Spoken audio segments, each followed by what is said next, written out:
এটা করার পরে হাত তুলে দোয়া করেন, যা দোয়া করবেন তাই পাবেন ইনশাআল্লাহ। এই দোয়াটা হচ্ছে দোয়া কবুলের অস্ত্র। ঘুম থেকে ওঠার পর যদি এই দোয়াটা করে দোয়া করেন ইনশাআল্লাহ দোয়া কবুল হয়ে যাবে ইনশাআল্লাহ। তো ফজর নামাজের মিনিমাম আধা ঘন্টা আগে আমাদেরকে ওঠার অভ্যাস করতে হবে। এই যে ঘুমটা ভাঙলো, ভাঙার সাথে সাথে কি করব?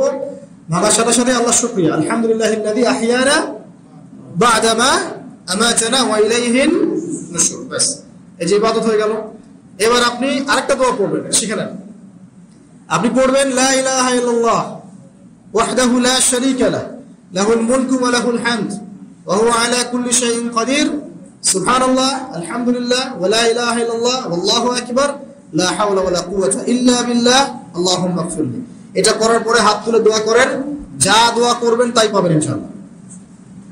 জানতেন? জানতেন না? তো এই দোয়াটা হচ্ছে দোয়া কবুলের অস্ত্র। ঘুম থেকে ওঠার পর যদি এই দোয়াটা করে দোয়া করেন ইনশাআল্লাহ দোয়া কবুল হয়ে যাবে ইনশাআল্লাহ। আমাদের জীবনে চাওয়া পাওয়ার কি অভাব আছে? প্রচুর চাওয়া পাওয়া।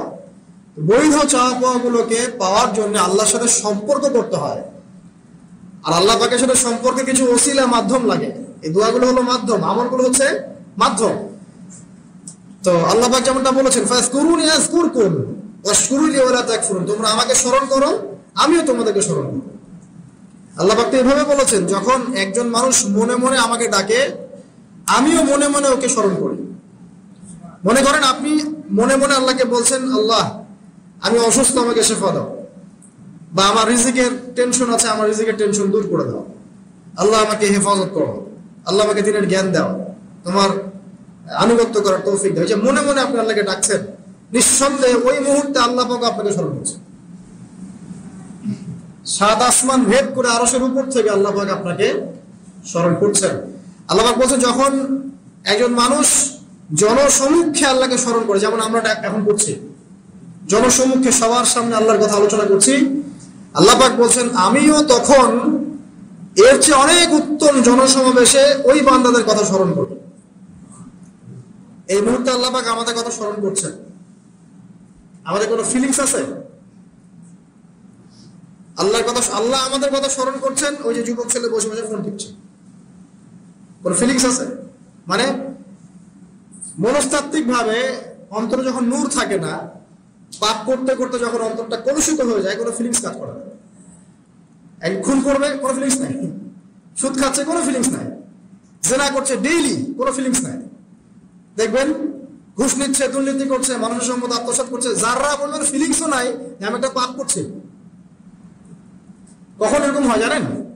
যখন এক কথায় যখন পাপ করতে করতে করতে করতে, এই যে কলব বলে একটা কথা আছে, এই কলবের উপরে কালো কুৎসিত একটা মরিচা পড়ে যায়, তখন আর ফিলিংস কাজ করে না। তো ফিলিংস কাজ করানোর বুদ্ধি কি? দুইটা বুদ্ধি আছে। এক, বেশি বেশি কোরআন তেলাওয়াত করা, তাহলে অন্তরের মরিচা দূর হয়ে যাবে ইনশাআল্লাহ। আর দুই হচ্ছে বেশি বেশি মৃত্যুর কথা স্মরণ করা, তাহলে মনের মধ্যে যে কালিমাগুলো আছে আস্তে আস্তে দূর হবে ইনশাআল্লাহ। মৃত্যুর কথা কে স্মরণ করে? এখন মানুষের চলাফেরা করে এমন ভাবে যে কোনোদিন মরবেই না। কে স্মরণ করে? যে টেবিলের তল দিয়ে ঘুষ নিচ্ছে ও স্মরণ করে মৌতের কথা? যে মেয়েটা বোরখা পরে যে ডেটিং করে বেড়াচ্ছে, জেনা করে বেড়াচ্ছে, ও কি মৃত্যুর কথা স্মরণ করে?